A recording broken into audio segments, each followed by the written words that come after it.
Hey, what's up, guys? It's Grandmaster Shaymin, and welcome back to the channel with another episode of Fatal 12. In the last episode, Odette came to us with a proposition, and we are now in cahoots with Odette and Alan with an opportunity to save Tokyo from a potential terrorist attack led by and orchestrated by you.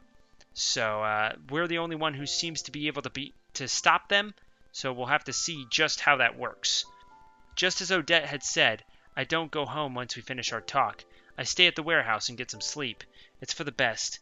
I'd get arrested immediately if I were caught carrying a gun, and according to her, it's far less risky to move in the morning as opposed to the middle of the night.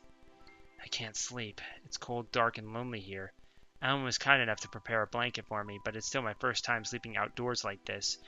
I can't adapt to the environment so easily. The humidity doesn't help much either. That said, we're starting early tomorrow. I need to get as much sleep as I can. With that in mind, I throw the blanket over my head with a groan. You should get as much sleep as you can, kid. Says the person who's not sleeping. I'm surprised you're worried about me. You're the key to this whole plan, unfortunately.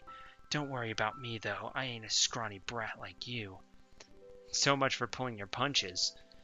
It ain't unusual to go a night or two without sleep on a boat. Then again, there are other times when you're so bored out of your skull that sleep's the only option. On a boat? I realized that I'd begun to take an interest in her through my inquiry. I was so terrified of her before, but now my impressions changed after speaking to her for a bit. Oh, this is your way of getting info out of me. What? That wasn't my... Wait, that's deja vu, man. Relax, I get it. You ain't dumb. And you ain't no schemer either. That's the difference between you and Miharu. I draw my eyes off her, prompting her to continue. I'm a woman of the high seas, despite appearances. I think it makes perfect sense, actually. You can call me a shipping agent of sorts, not your run-of-the-mill one. I'd ship anything from letters to illegal goods, so long as the request interests me.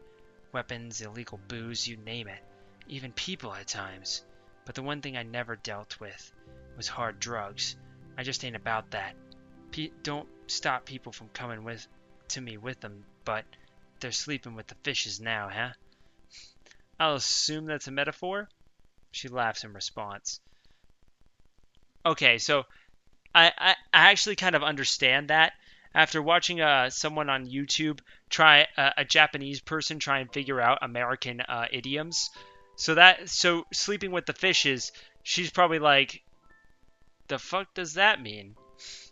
Just hearing about the work she does throws me off again. Our perspective on what is normal just must be completely different. In that sense, I've been completely blind to how people other than myself have gone about their lives. Our good friend over there ain't got no issues sleeping. He's pretty used to these kind of situations despite his position. He must have led a pretty wild life up till now. Just goes to show you that you can't judge someone until you meet him. Anyway, that's enough chit-chat for the night. You feeling less tense yet? Chances are you'll wake right up when the sunlight bursts in here later, so rest up while you can. Okay, I actually feel like I understand her even less now.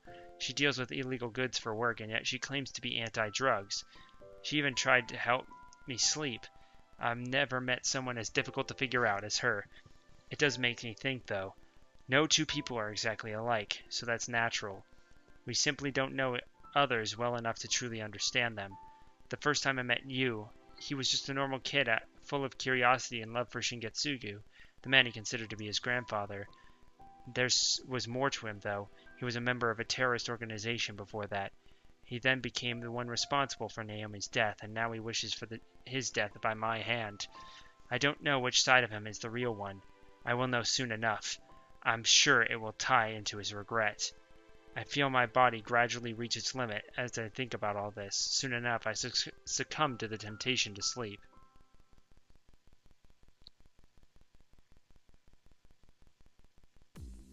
Oh man, the music. Oguma Mao finds... Oh shit. As soon as I read that name, I'm like, oh no. Mao's gonna get involved? Oguma Mao finds herself browsing through her social network while waiting on the train.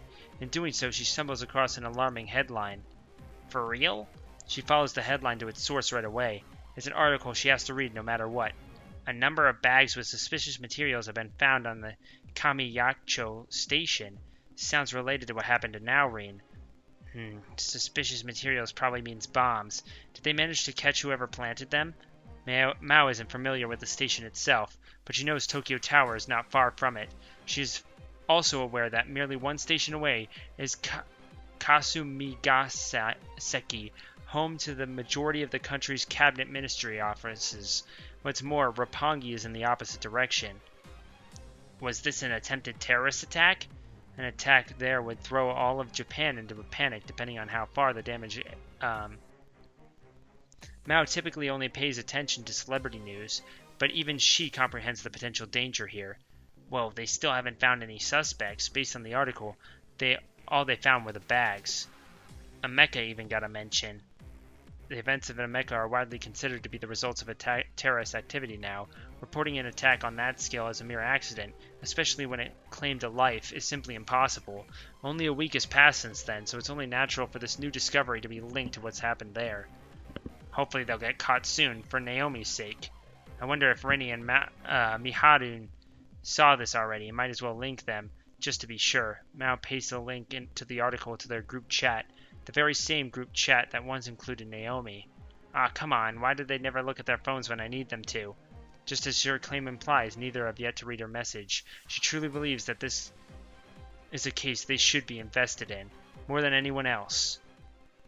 Mao might not know exactly what's going on, but her ability to kind of figure things out subconsciously is pretty incredible. Tokyo Tower, one of the most famous structures in Japan. While its 1,100 feet of height may fall short compared to the Skytree's 2,100, it remains an illustrious sight among the cityscape. The observatory perched 800 feet above ground may require a fee, but one can easily see the entirety of Tokyo from it. Viewing the city from such a height truly gives a new perspective for what is found on the surface. It almost feels like staring into an entirely different world. Many people experience a wide range of emotions here, but one person stands out from the rest, one whose purpose is the complete opposite of theirs. The feeling expressed by the people who stare down at the world only serve to separate them from it. This is no time to let them influence him. He has to focus on what's to come. That is all this person can think about. I hate it. It's none other than you, the boy meant to lose his life upon carrying out a suicide attack on the Yamanote line.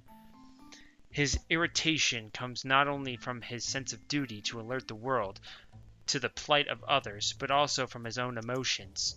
Emotions he simply cannot control. They became an inseparable part of him the very moment they were sprouted. It hurts. The reality pains him. He glances at his phone provided to him by his organization and checks the news. Reports say that a number of bags with bombs inside have been found in the specific area. Investigations to determine the responsible party are currently underway. Connections are also being made on the attack at Emeka Girls University High School, as the bombs were the same type used there. Everything's going well. The more security is concerned about what goes on away from here, the less attention they'll pay to him. Besides, he is well aware that very few people in this country would actually suspect a child of being responsible for a terrorist attack. They could never fathom that things they see on the news are happening right next to them. He squeezes the bag he has hoisted in front of him tight. It's the very same bag that he once used. He was meant to use on the Yamanote line. The keyboard attached to it is one he picked himself. However, the explosive within completely outclassed those he used back then. They are custom made by one of the organization's members, one whom Yu has yet to determine whether or not he should refer to as an ally. They know the organization is on the brink of collapse, so they put all their knowledge and spirit to work. The explosion won't kill you, though. Countless people will die within the country's most famous landmarks. But among all the bodies, you will stand. Not being able to go out as a hero is somewhat disappointing to him. See, this is what I think his regret is going to be, is that he never died like a hero. He never died a hero's death. But the world won't have a choice but to take notice of these events. Of course, this isn't Yu's true motive. I can't stop myself anymore.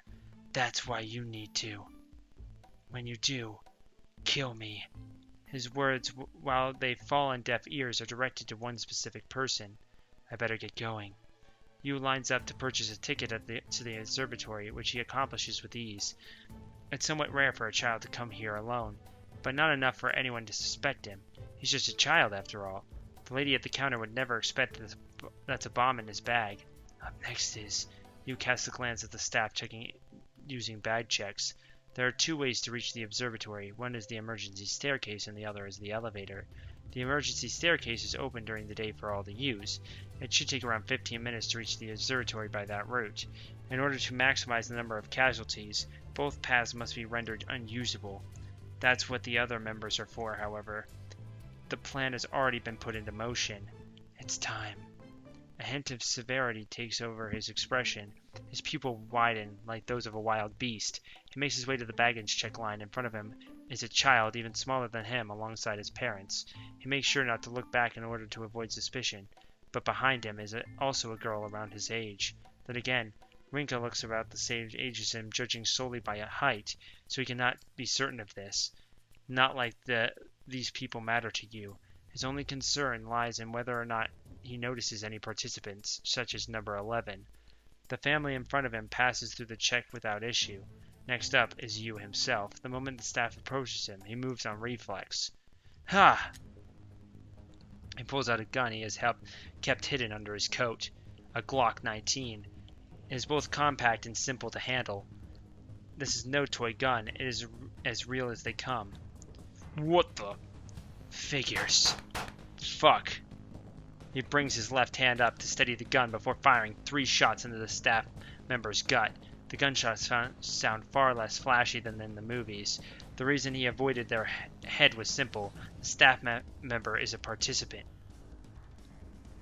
Oh! Hey, it's Alan! I didn't recognize you there for a second. Yu knows that fate will intervene and prevent their death. You came to stop me after all. Ugh. It's Alan Scorpion who's disguised himself as one of the Stour's staff. He finds himself crouching on the ground, and his reaction to use assault is a split second too late. The floor is painted red with his blood. Alan's physique is nothing to scoff at, but no amount of muscle can stop a bullet.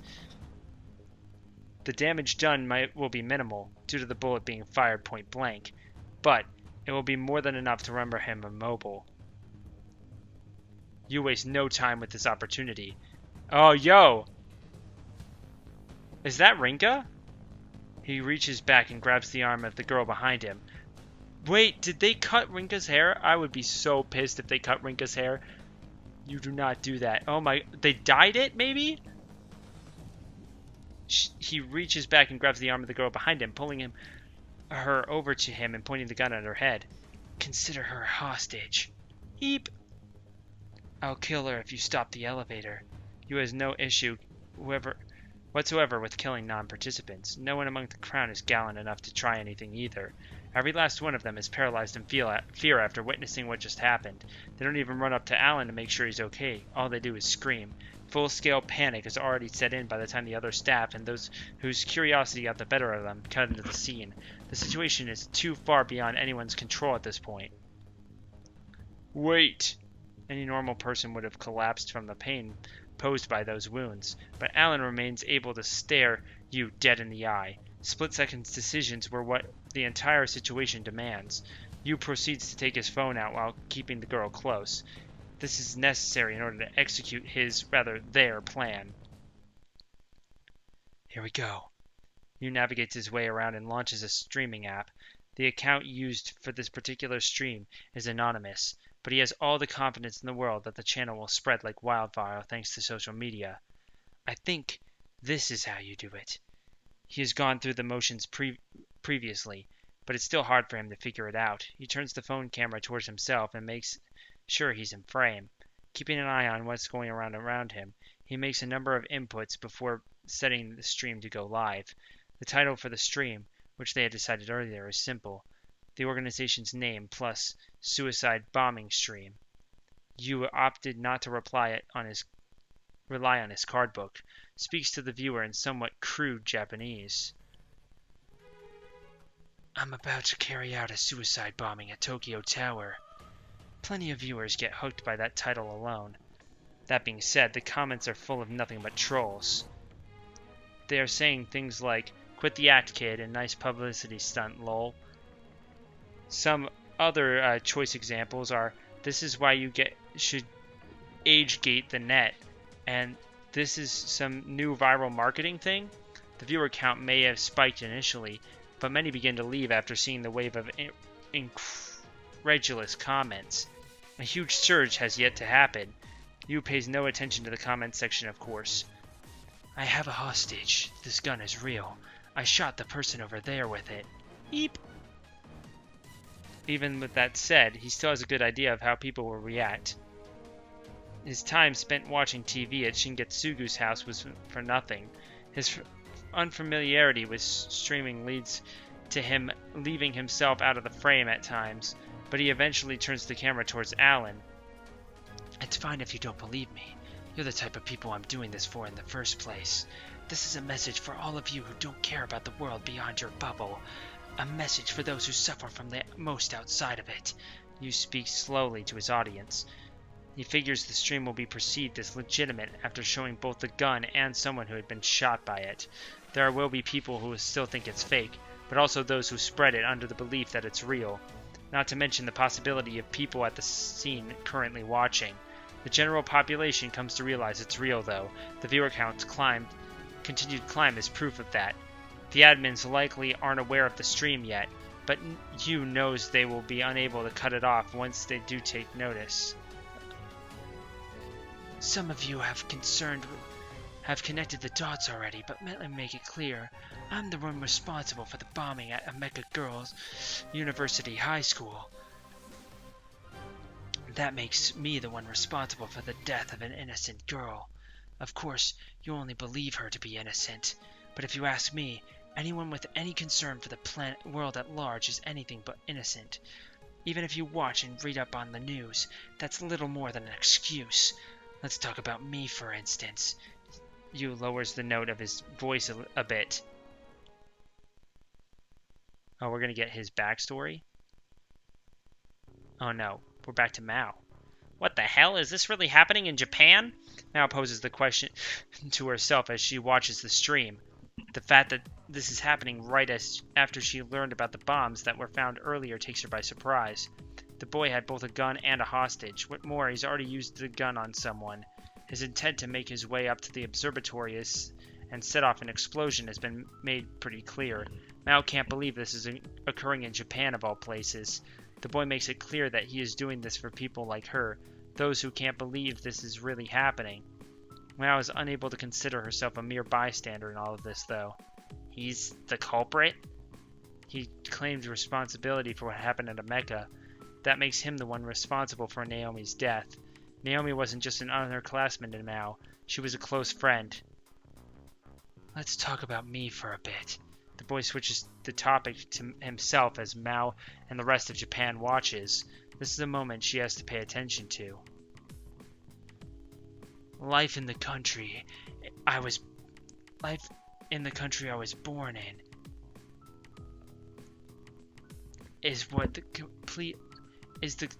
was the complete opposite of what the people of Japan are used to. Even the name of my country wouldn't ring a bell for you. Every day was a fight of survival. That just means they were too lazy to put it in an actual country, goddammit. My father died before I was born, while my brother died soon after. I spent my life alone right from the beginning. The only reason I was able to survive was due to a certain institution I was taken into. The institution was a hospital that doubled as an orphanage. It was full of children like you, orphans who had no one to take care of them. There was a Japanese woman, who we called Mama. She worked as a doctor in the afternoons, and the orphanage the rest of the time. According to him, the lady was also used her spare time to train new doctors. Not only was this place rife with conflict, It was also far from sanitary. There simply weren't enough doctors to take care of all the patients. What's more, she took as much time as possible to look after the children as well. We were able to live thanks to her efforts. She even took the time to make food for us every now and again. At the time, being around her helped me to understand what it must be like to have a mother. There's a limit to how much one person can do, though, physically, mentally, and financially. Medical treatment requires proper funding. There's no limit to where expenses could go. Medicine, equipment, personnel, etc. The institution itself couldn't run without funding either. They needed an incredible amount of money just to provide the most basic of necessities. The number of participants and orphans only increased. As such, both the hospital and institution constantly lacked the money to run properly. Mama said aid from Japan, her home country. Of course, they wouldn't provide her the money she needed. I wonder what she was doing there, you know? Money gathered by non-profit organizations to aid such places existed, but it wasn't enough. That money wasn't provided solely for their institution either. No place on Earth is able to provide infinite funding. In the end, the people there opted to ask you for help by setting up a funding service on the internet. You're all aware of how that went, aren't you? We barely received anything, and Mama eventually died from being overworked. That was akin to losing his own mother. For the institution itself, they had lost one major pillar supporting it. Mama used to say the kindness of Japanese people would make things work out.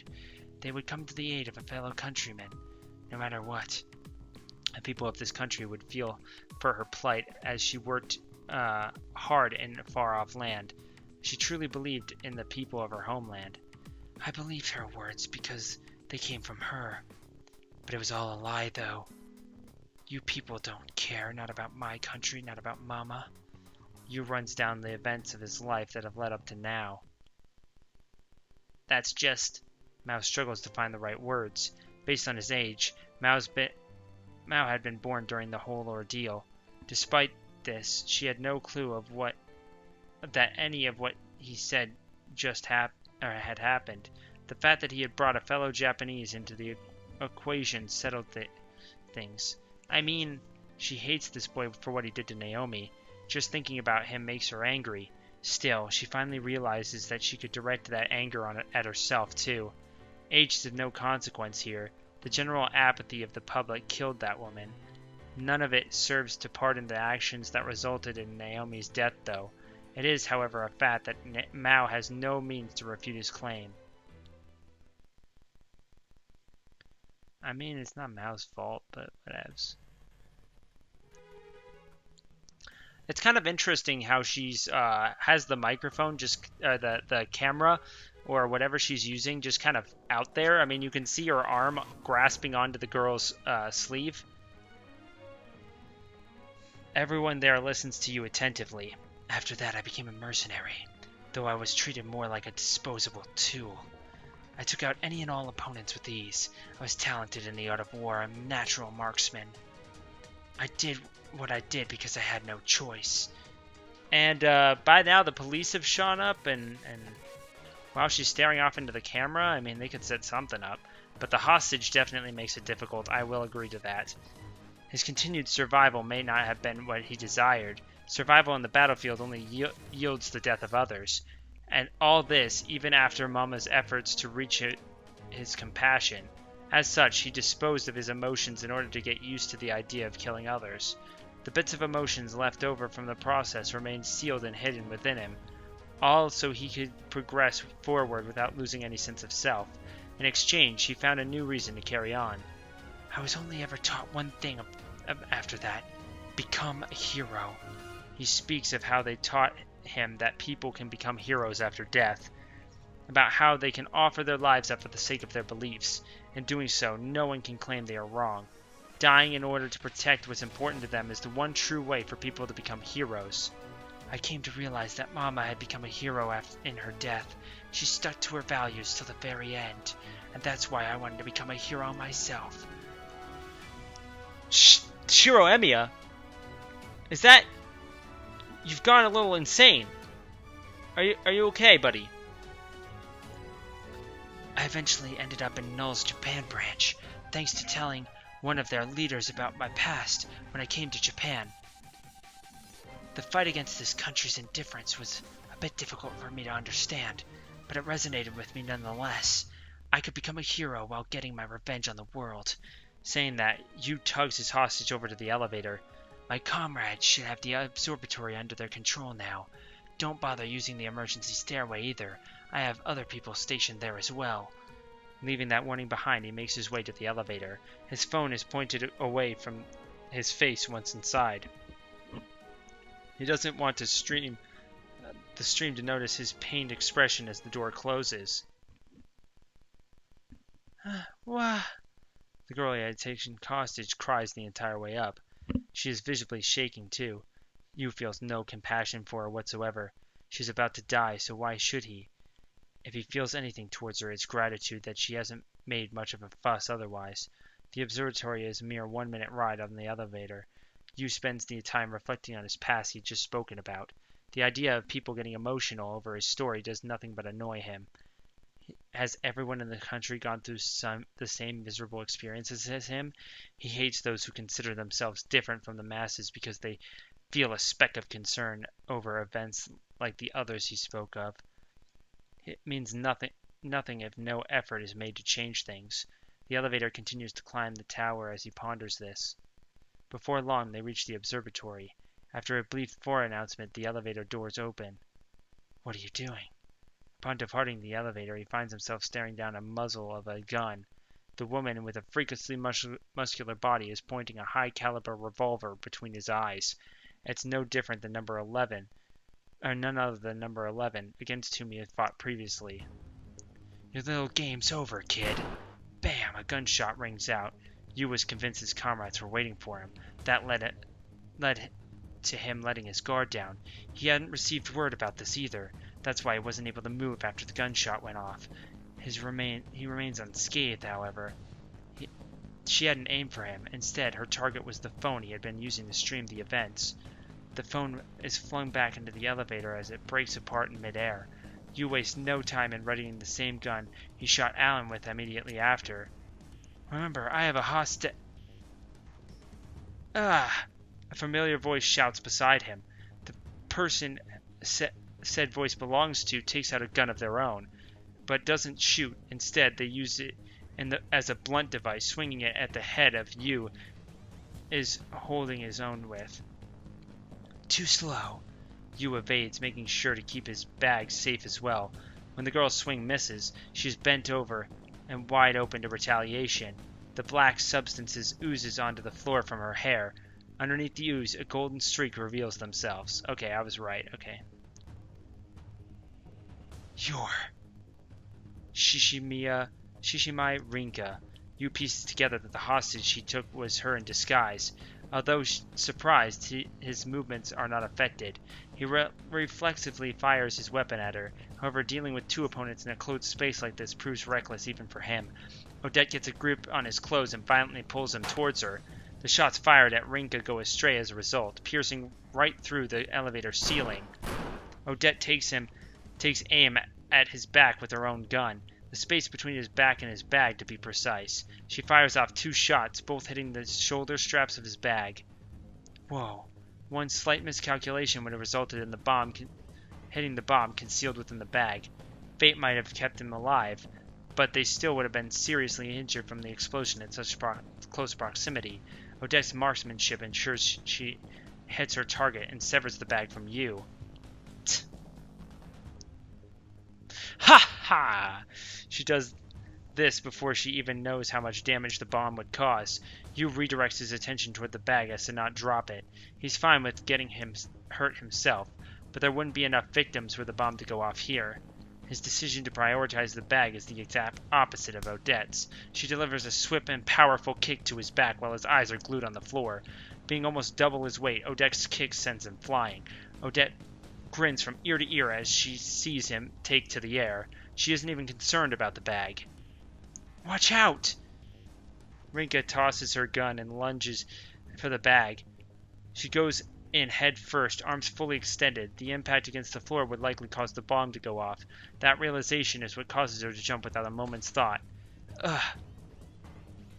She manages to catch the bag with both hands as both her body and face continue to skid across the floor. While she is able to prevent the bomb from going off, her face now feels like it had been peeled away from her skull. Why is this happening?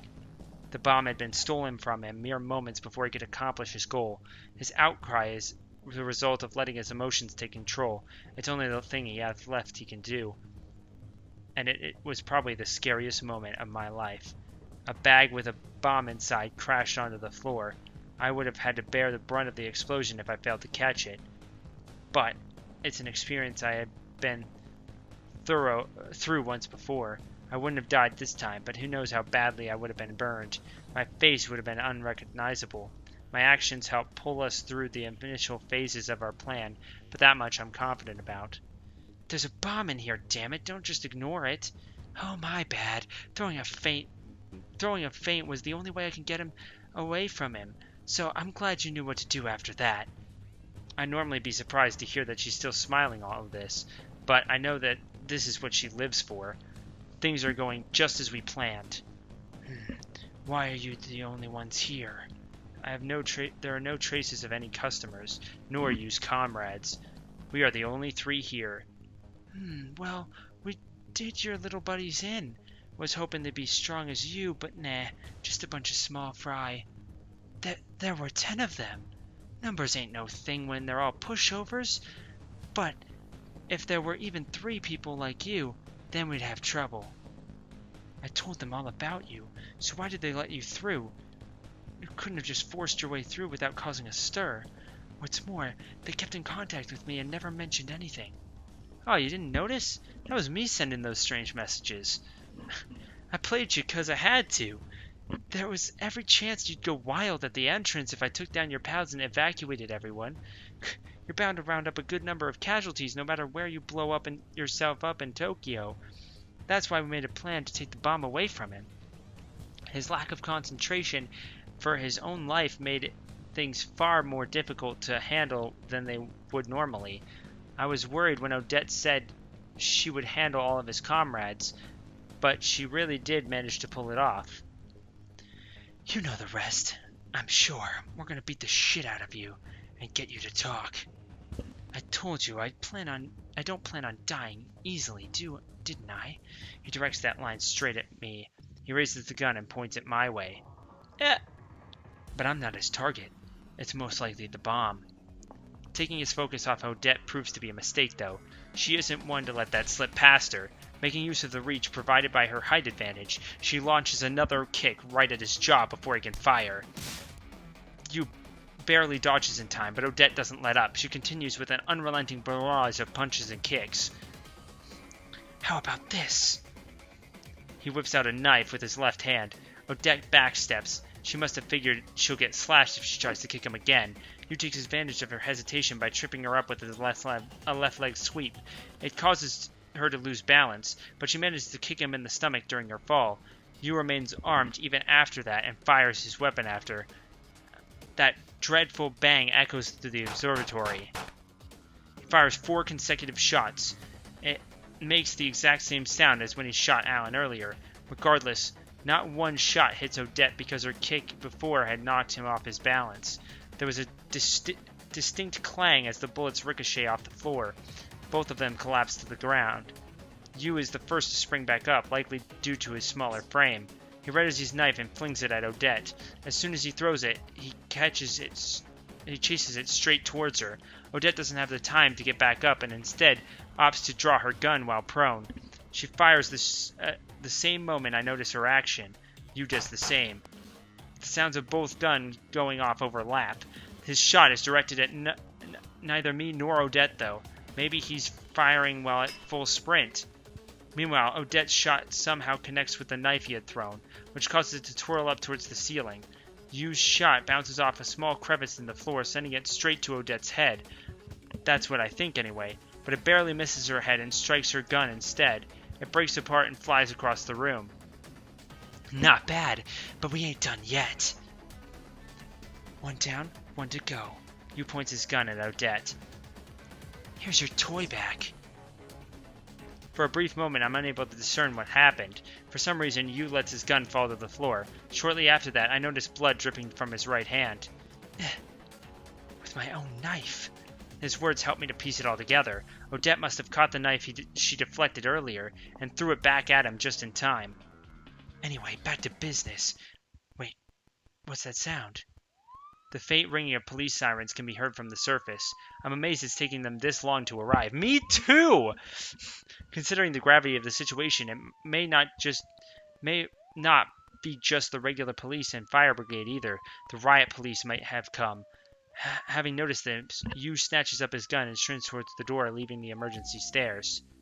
You ain't getting away. He fails to anticipate that the stairwell will be blocked off by a certain someone, however. You won't get past me. You were bluffing as well? You must figure everything out in that moment. Alan disguised himself as one of the staff, but had accounted for the possibility of getting shot. With that in mind, he made sure to wear both a bulletproof vest and tape additional plating around the part of his stomach that was most likely to get targeted. Apparently, he went with rubber plating to ensure the sound wouldn't give away the fact that he was okay. The blood was fake, too. He had gotten a hold of some previously.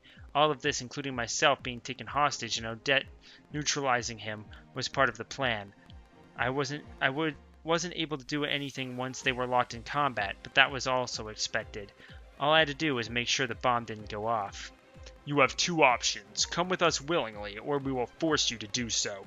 Not only is Yu injured, but Alan also has his own gun on him. Most importantly, Yu is now trapped between two monsters. I'd rather not go at all. That said, Yu fires off a number of shots before Alan and Odette have the chance to react. Every single shot pierces the fire extinguishers placed throughout the observatory. Tsk.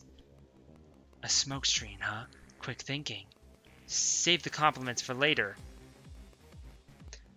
It takes more than a moment for the entire room to be cloaked in white smoke. I'll be taking this back. Yu's voice comes from in front of me while I struggle to see what's going on. The weight of my bag suddenly gets lifted from my arms. He took the bag. We'll settle the score with fate tomorrow morning. I don't have time to respond. I'm too busy panicking at what to do. We'll do what we can for now. Let's make our escape too. Would have been a lot easier without all the crappy rules. Alan takes my hand in his before dragging me along with him because I'm too shaken up to move on my own. Well, shit. So while that was a success, it was also kind of a not success. But that's about all the time we have for this episode. So make sure to click that thumbs up button down below for me, because you already know your support's greatly appreciated. Leave a comment in the comment section and hit the subscribe button for future content. And we'll see you in the next episode.